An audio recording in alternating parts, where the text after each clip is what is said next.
Very good morning. तो आपका सवाल ऐसा है कि आप आज डिस्टर्ब हो। तो आप डिस्टर्ब क्यों हो? आप कह रहे हैं कि आप एक कॉल का वेट कर रहे हैं और जब वो कॉल आ जाएगी तो आप कंफर्टेबल हो जाएंगे। ऐसा कैसे पॉसिबल है? कॉल आपको डिस्टर्ब कर रही है, दैट मीन्स कि आप अपने आप से खुश ही नहीं हो। आप अपने आप से खुश नहीं हो और आपका पूरा ध्यान उस कॉल में है। और जब ऐसा हो रहा है तो इसका मतलब आप नेचर को तो तेजी से नहीं भगा सकते हो। कॉल तो तभी आएगी ना जब कॉल का आने का टाइम है। समझ रहे हैं आप कि कॉल तभी आएगी जब उस कॉल ने आना है। तो आप वेट करके अपने आप को क्यों डिस्टर्ब कर रहे हो? तो आपका सवाल होगा तो मैं क्या करूं? ये तो नेचुरल है, डिस्टर्बेंस होना नेचुरल है। ये नेचुरल नहीं है। आप अपना समय इन्वेस्ट नहीं कर रहे हो।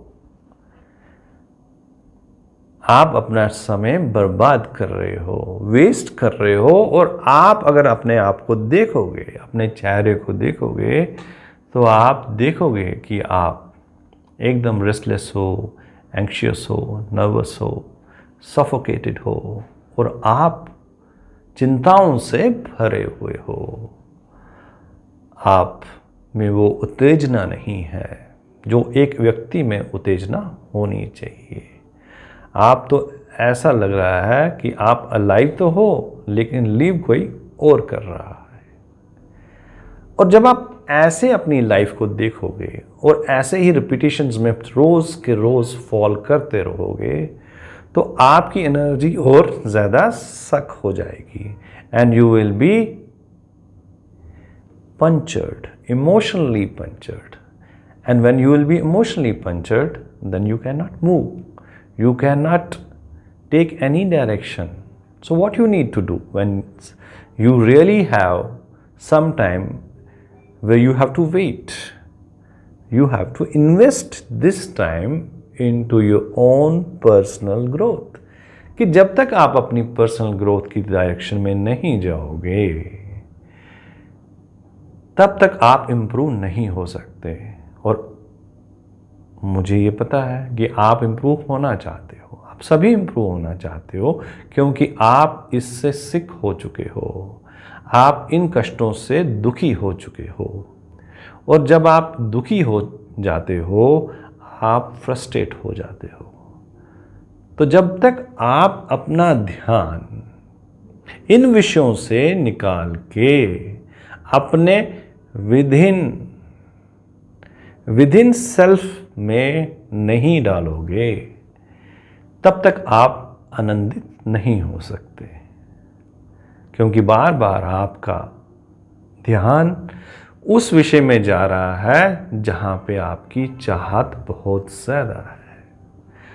जितने ज़्यादा आपकी चाहत बढ़ेगी उतने ज़्यादा आप चंचलित हो जाओगे। तो चंचलित होते जाओगे तो आप डिस्टर्ब होते जाओगे और आप रेस्टलेस भी होंगे। तो इन रियलिटी में आपको तो पीस चाहिए, इसीलिए आप यहाँ पे हो। आप अनकंफर्ट नहीं चाहते हो, इसीलिए आप हमसे बात कर रहे हैं। तो जब आप अनकंफर्ट नहीं चाहते हो तो आपका वो ये समय आपने विदिन वो कहते हैं ना कि भारत के ऋषियों ने वो सब कुछ आपको बताया हुआ है जिससे आप सुख शांति में रह सकते हो। तो आप क्यों नहीं उसे जानने की कोशिश कर रहे हो? आप क्यों उससे दूर भाग रहे हो? क्योंकि ये तो प्रूव्ड है कि आप भारत के ज्ञान को जानोगे तो आपको आनंद मिलेगा। ये प्रूव्ड है। आपको इसे प्रूव करने की ज़रूरत नहीं है। और आपको ये एक्सपीरियंस क्यों नहीं हो रहा है? क्योंकि आपने अपनी इंटेलिजेंस को उन विषयों में डाल दिया है जो संसारिक हैं। अब संसार की तो एक अलग जर्नी है। जितना आप संसार में रहोगे उतने दुखी रहोगे, और जितना आप अपने सेल्फ के पास रहोगे आप उतने ही आनंद में रहोगे। और कितना पास रहना चाहिए आनंद के? बिल्कुल क्लोज। आपने उसको क्लोजली देखना चाहिए, बार बार देखना चाहिए। जितना क्लोजली बार बार देखोगे तो आपको मज़ा आएगा, और ये मज़ा आपके बॉडी के हर सेल में रिजुविनेट होना शुरू हो जाएगा। और जब ये रिजुविनेशन होगी तो आप अपने आप में एक अलग ही एनर्जी लेवल फील करोगे। और जब आप एक अलग एनर्जी लेवल फील करते हो तो आप उसको एक्सपीरियंस भी करते हो। अब एक्सपीरियंस करने के लिए आपको दो चीज़ें चाहिए। एक तो ह्यूमन बर्थ जो आपके पास है, और एक टीचर चाहिए जो आपको उस ब्रह्म ज्ञान के बारे में बता पाए, या उस ज्ञान के बारे में बता पाए जो भारत का ज्ञान है। और जब आप अपने टीचर के सामने बैठते हो आपको कोई रिचुअल की ज़रूरत नहीं पड़ती, क्योंकि प्रेजेंस ऑफ टीचर ही आपको उस ज्ञान के बारे में डायरेक्टली एक्सपीरियंस दे देता है, जिसका आपको पहले एक्सपीरियंस नहीं हुआ होता। और जब आपको उसका एक्सपीरियंस नहीं हुआ होता उसको आप जानते नहीं, लेकिन अब जब आप अपने टीचर से मिलते हो तो आपको उस चीज़ का एक्सपीरियंस होना ही है। अगर आपका टीचर एनलाइटेंड है, तो जब आपको एनलाइटेंड टीचर मिल गए तो वो आपको किसी रिचुअल में नहीं डालेंगे। वो आपको ये नहीं कहेंगे कि आप कोई मंत्र जाप करो, वो आपको ये भी नहीं कहेंगे कि आप कोई मेडिटेशन करो, और वो आपको ये भी नहीं कहेंगे कि आप कोई स्क्रिप्चर पढ़िए। वो सिर्फ एक ही चीज़ कहेंगे कि आप हमारी बात सुनिए और उसी बात पे बार बार गौर करते रहिए। तो जितना ज़्यादा गौर करोगे उतना ज़्यादा आपको आनंद आएगा। लेकिन होता क्या है, आप हमारी बात सुनते हो और जैसे यहाँ से बाहर जाते हो आप दुनिया में दोबारा मिल जाते हैं, और फिर वही दुनिया के सवाल और वही दुनिया के जवाब आपको आपके माइंड को पकड़ लेते हैं। ये भी नेचुरल है, क्योंकि हमारे टीचर कहते हैं कि enlightenment is an slippery preposition, मतलब स्लिप हो जाती है और माइंड किसी ऐसी अद्भुत चीज़ों के साथ फिक्स हो जाता है। ये नेचुरल है। तो जब आपका माइंड बार बार कुछ चीज़ों के साथ फिक्स्ड हो रहा है तो आप कैसे हमेशा खुश रह सकते हैं? क्योंकि फिजिकल बॉडी में परमानेंट हैप्पीनेस नहीं हो सकती, माइंड से परमानेंट हैप्पीनेस नहीं मिल सकती, वो पीस नहीं मिल सकती, वो ज्ञान नहीं मिल सकता, वो जॉय भी नहीं मिल सकती, और आपकी इंटेलिजेंस से भी वो परे है। इसीलिए ये दोनों रास्ते अलग अलग हैं। अगर आप वर्ल्ड में जाओगे तो आपको पेन मिलेगी, सफरिंग मिलेगी, और जिनको आप अपना समझते हो उनसे भी आपको पेन मिलेगी और सफरिंग मिलेगी।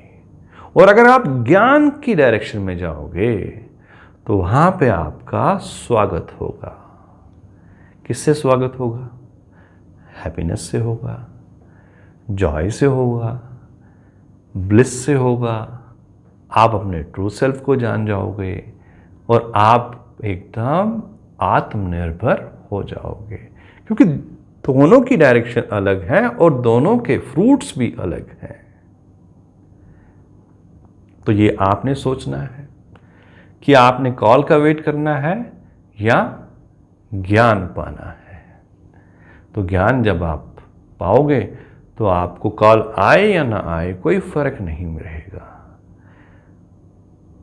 लेकिन अगर आप ज्ञान को नहीं पाओगे तो आप हमेशा एक कॉल का वेट करोगे, फिर दूसरी कॉल का वेट करोगे और धीरे धीरे धीरे ये जीवन ऐसे ही निकल जाएगा।